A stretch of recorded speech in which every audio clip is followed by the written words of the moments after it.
ایک دفعہ کا ذکر ہے کہ کسی جنگل میں ایک بوڑھی جادوگرنی رہتی تھی۔ اس جادوگرنی کے پاس سفید اور کالے رنگ کے 2 جادوئی تاروں کے گھر تھے۔ مایا نے ہمیشہ دونوں جادوئی گھروں کا استعمال غریب اور ضرورت مند لوگوں کی مدد کرنے کے لیے کیا تھا۔ سفید تارے کے پاس بہت سارا اناج تھا اور وہ لوگوں کو اناج دیا کرتا تھا، اور جادوئی کالے تارے کے پاس بہت سارے پیسے تھے اور وہ لوگوں کو پیسے دیا کرتا تھا۔ یوں دونوں تارے ضرورت مند لوگوں کی مدد کیا کرتے تھے۔ ایسے ہی سمے گزرتا گیا۔ پھر ایک دن جادوگرنی بیمار پڑ جاتی ہے۔ جادوگرنی اپنے دونوں تاروں سے کہتی ہے، لگتا ہے اب میں زندہ نہیں رہ پاؤں گی، میرا آخری سمے آ گیا ہے۔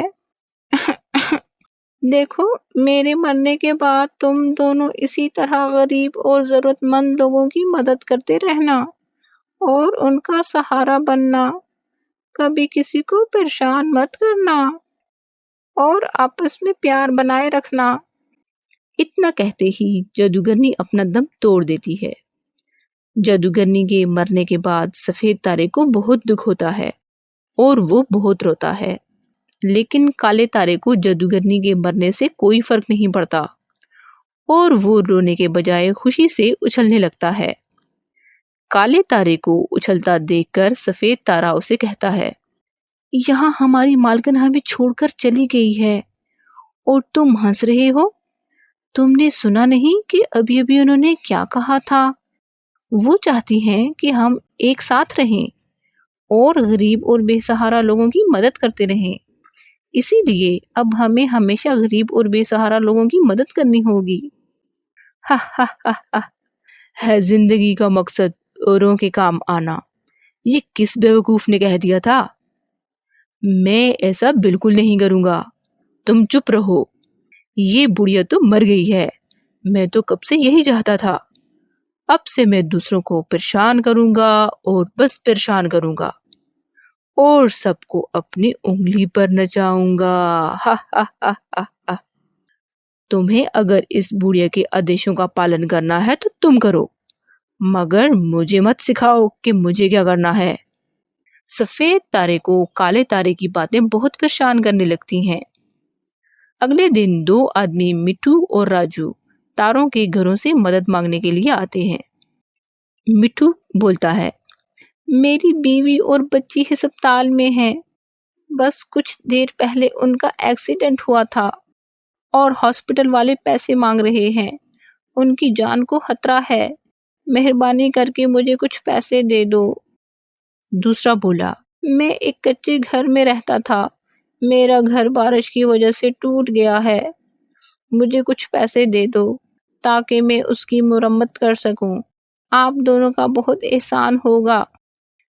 دیکھیے، میں تو کیول اناج ہی دے سکتا ہوں، لیکن یہ کالا تارا جتنے چاہے پیسے دے سکتا ہے۔ اس نے بالکل ٹھیک کہا ہے، میں جتنے چاہوں پیسے دے سکتا ہوں، لیکن میری ایک شرط ہے، تم دونوں کو آپس میں لڑائی کرنی ہوگی، جو جیتے گا میں اسی کو پیسے دوں گا۔ دونوں آدمی ایک دوسرے کو دیکھنے لگتے ہیں، پر ان کے پاس ایسا کرنے کے علاوہ اور کوئی چارہ بھی نہیں تھا، تو پھر دونوں کالے تارے کو خوش کرنے کے لیے آپس میں لڑائی کرنے لگتے ہیں۔ دونوں آدمی ایک دوسرے کو بہت بری طرح مارتے ہیں اور ان کو لڑتا دیکھ کر کالا تارا بہت خوش ہو رہا ہوتا ہے۔ سفید تارا یہ دیکھ کر کالے تارے سے کہتا ہے، دیکھو، یہ سب تم بہت غلط کر رہے ہو، تم ان لاچار آدمیوں کی مجبوری کا فائدہ اٹھا رہے ہو۔ پوری زندگی اس جادوگرنی نے مجھ سے صرف اچھے کام ہی کروائے ہیں، جس سے مجھے بالکل بھی خوشی نہیں ملتی تھی، لیکن آج یہ برا کام کر کے مجھے بہت خوشی مل رہی ہے، اسی لیے تم اپنی بیکار کی باتیں بند کرو اور میں جو کر رہا ہوں مجھے کرنے دو۔ کچھ ہی دیر کے بعد دونوں آدمی بری طرح زخمی ہو کر گر جاتے ہیں۔ دونوں آدمیوں کو زمین پر گرا پڑا دیکھ کر کالا تارا بولتا ہے، ارے تم دونوں تو گھائل ہو کر گر پڑے، مجھے بالکل مزہ نہیں آیا، اسی لیے میں تم دونوں میں سے ایک کو بھی پیسے نہیں دوں گا، چلو بھاگو یہاں سے۔ کالے تارے کی دھوکہ بازی سے دونوں آدمیوں کو بہت دکھ ہوتا ہے اور وہ دونوں روتے ہوئے وہاں سے جانے لگتے ہیں، لیکن سفید تارا ان کو اناج کی کچھ بوریاں دے دیتا ہے۔ وہ دونوں اس کا شکریہ ادا کرتے ہوئے وہاں سے چلے جاتے ہیں۔ ایسے ہی کچھ دن بیت جاتے ہیں۔ ایک دن ایک بوڑھا آدمی اپنی بیٹی کو لے کر تاروں کے گھر کے پاس آتا ہے اور کہتا ہے، کچھ دن پہلے ایک حادثے میں میری بیٹی کا پاؤں بری طرح زخمی ہو گیا تھا۔ میں اس کا آپریشن کروا کے اسے ٹھیک کروانا چاہتا ہوں۔ اگر ایسا نہ ہوا تو اس کی شادی ٹوٹ جائے گی۔ مہربانی کر کے مجھے آپریشن کے لیے پیسے دے دو۔ سن بوڑھے، اگر تجھے پیسے چاہیے تو میرے سامنے ناچ کے دکھا، اس کے بعد ہی میں سوچوں گا کہ تجھے پیسے دوں یا نہیں۔ مجبور ہو کر بوڑھا آدمی ناچنے لگتا ہے۔ کافی دیر تک ناچنے کے بعد وہ بے ہوش ہو کر گر جاتا ہے۔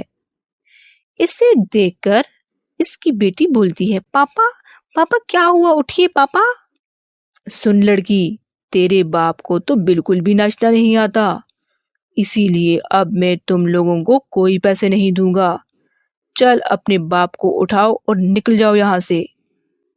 تم بہت برے ہو، دیکھنا ایک دن تمہیں تمہارے برے کرموں کی سزا ضرور ملے گی۔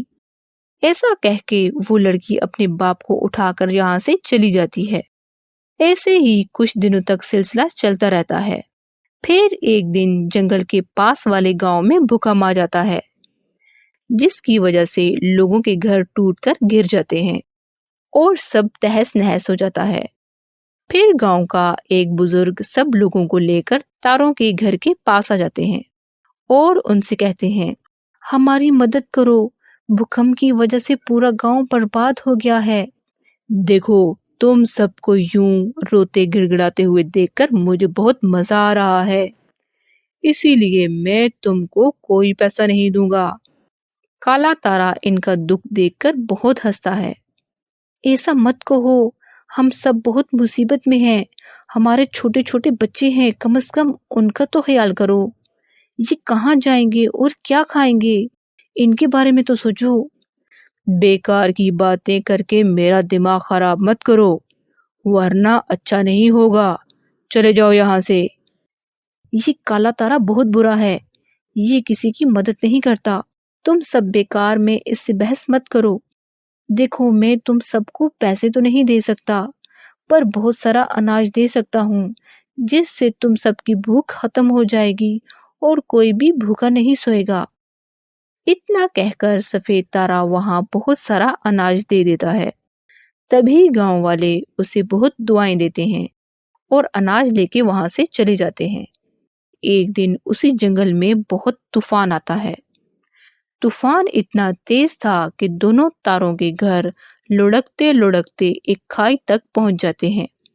دونوں تاروں کے گھر اپنی پوری طاقت لگا کر اپنے آپ کو بچانے کی کوشش کرتے ہیں، لیکن کوئی فائدہ نہیں ہو رہا تھا۔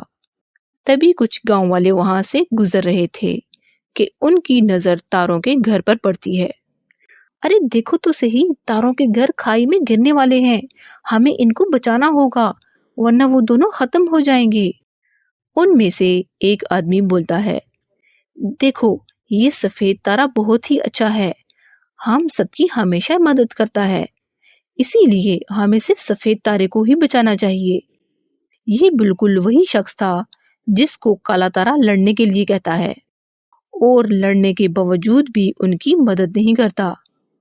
اس کے بعد سبھی گاؤں والے سفید تارے کے گھر کو رسی سے باندھ کر اپنی طرف کھینچنے لگتے ہیں اور اس کو کھائی سے دور لے جاتے ہیں۔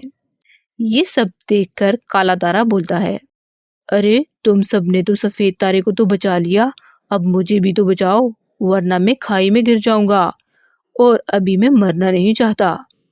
تم بہت برے تارے ہو، تم نے ہم گاؤں والوں کی مجبوری کا بہت فائدہ اٹھایا ہے، اسی لیے اب ہم تمہیں نہیں بچائیں گے، تمہارا تو فنا ہو جانا ہی اچھا ہے، کیونکہ اس دنیا میں ہر چیز دوسرے کے کام آتی ہے اور بیکار کی چیز کا اس دنیا میں کوئی مطلب نہیں۔ پھر سب لوگ مل کر کالے تارے کو دھکا دے کر کھائی میں گرا دیتے ہیں۔ بچاؤ بچاؤ! کھائی میں گر کر کالے تارے کے ٹکڑے ٹکڑے ہو جاتے ہیں۔ اس طرح کالے تارے کا انت ہو جاتا ہے۔ تو بچوں، اس کہانی سے ہمیں یہ سبق ملتا ہے کہ کر بھلا ہو بھلا۔